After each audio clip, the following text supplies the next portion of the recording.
अब बात करते हैं देश की सबसे चुनिंदा सक्रिय एजेंसी ईडी की, जिसका पूरा नाम है प्रवर्तन निदेशालय, लेकिन आजकल लोग इसे इलेक्शन डायरेक्टरेट कहने लगे हैं।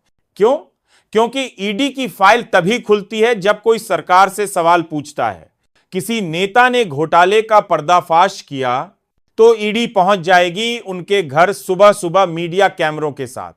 लेकिन जिन मंत्रियों पर CAG report, high court case और आरटी से निकले दस्तावेजों के जरिए सबूत सामने आ चुके हैं, उनके घर की घंटी तक नहीं बजती।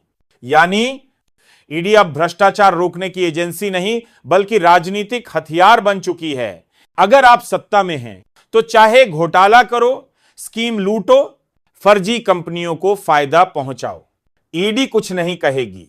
लेकिन अगर आप सत्ता के खिलाफ हैं तो पुराने केस निकालकर छापे मारने से लेकर गिरफ्तारी तक की तैयारी हो जाती है। अब आप ही सोचिए, किसी एजेंसी का इस्तेमाल सिर्फ विपक्ष को डराने और सत्ता के लिए ढाल बनाने में, क्या यह लोकतंत्र की आत्मा को गिरवी नहीं रखना है?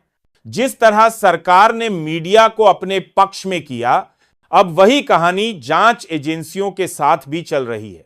ईडी का एक ही पैमाना है, जो झुका वो बचा, जो बोला वो फंसा। और जनता से कहा जा रहा है, देखिए हम भ्रष्टाचार से लड़ रहे हैं, जबकि असल में भ्रष्टाचार पर पर्दा डाला जा रहा है और सवाल पूछने वालों पर कार्रवाई की जा रही है। अब आप बताइए, क्या ईडी का काम केवल विरोधियों को परेशान करना है? क्या घोटालों की जांच केवल विपक्षी नेताओं तक सीमित होनी चाहिए? अगर नहीं, तो फिर यह सवाल हर नागरिक को पूछना चाहिए, क्या ईडी अब निष्पक्ष नहीं रही? क्या यह लोकतंत्र का प्रहरी है या सत्ता का पहरेदार या मुनाफाखोरों की मंडली? एक के बाद एक घोटाले सामने आ रहे हैं, लेकिन प्रधानमंत्री चुप हैं और चुप्पी भी एक प्रकार की सहमति होती है। अब चलिए शुरू करते हैं राजधानी दिल्ली से, जहां वाहन स्क्रैपिंग के नाम पर हाई कोर्ट में पेश दस्तावेजों ने बताया कि सुप्रीम कोर्ट के आदेश का झूठा हवाला देकर जनता की गाड़ियां जब्त की जा रही हैं। स्क्रैपिंग प्लांट चल रहे हैं, करोड़ों का खेल हो रहा है, लेकिन सुप्रीम कोर्ट ने ऐसा कोई आदेश दिया ही नहीं। अब सोचिए, जब दरबारी ही क्लीन बोल्ड हो रहे हैं तो कैप्टन को संन्यास लेना पड़ेगा या नहीं? लेकिन यह सिर्फ एक घोटाला नहीं है। रेलवे, कृषि, हाउसिंग, मीडिया, सूचना प्रौद्योगिकी, हर विभाग में कुछ ना कुछ खेल चल रहा है। मसलन रेलवे मंत्रालय, जहां मंत्री के भाई की कंपनी को नीलामी में छूट दी गई और नियमों को ताक पर रखकर करीब 200 करोड़ का नुकसान हुआ। उधर कृषि मंत्रालय, जहां सब्सिडी योजना में फर्जी किसानों को पैसे दिए गए। हाउसिंग मिनिस्ट्री, जहां झारखंड में 164 लाख ऐसे लोगों को घर दिए गए जिनके पास पहले से पक्का मकान था। सीएजी रिपोर्ट ने इसे साफ लिखा, लेकिन न कोई जांच, न कोई जवाब।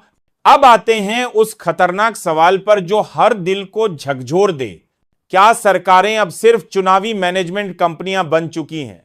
हर मंत्री अपने मंत्रालय को निजी दुकान की तरह चला रहा है, कोई बेटे बेटियों को नौकरी दिलवा रहा है, कोई जमीनों पर कब्जा कर रहा है, कोई स्कीम्स के नाम पर अरबों का खेल खेल रहा है।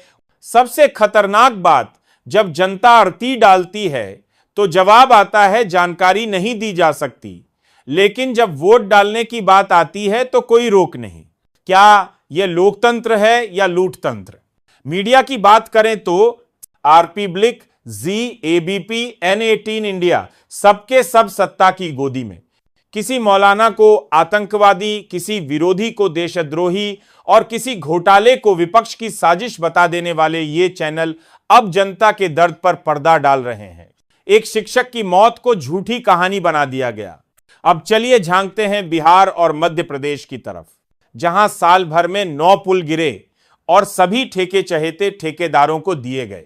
ना जांच हुई, ना गिरफ्तारी, मंत्री जी फिर भी मुस्कुरा रहे हैं। अब आप सोचिए, हर मंत्री का बेटा सरकारी फंड ले, हर दोस्त को ठेका मिले, हर गलती पर पर्दा डाला जाए और जनता से कहा जाए देशभक्ति का यही मतलब है।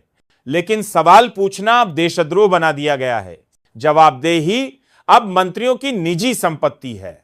आपकी गाड़ी उठाई जाती है, आपका बेटा बेरोजगार रहता है, आप टैक्स देते हैं और सरकार धोखा देती है। गोदी मीडिया, जिसने एक नेता को भगवान बना दिया, उसी ने पूरे देश को मिट्टी में मिला दिया। और जब जनता विकास की उम्मीद करती है, तब उसे मिलता है स्क्रैपिंग घोटाला, नियुक्ति घोटाला, भूमि घोटाला, पुल घोटाला, स्टार्टअप घोटाला, हाउसिंग घोटाला। क्या आपको अब भी लगता है कि यह विपक्ष की साजिश है? नहीं, यह सत्ता की संरक्षित साजिश है।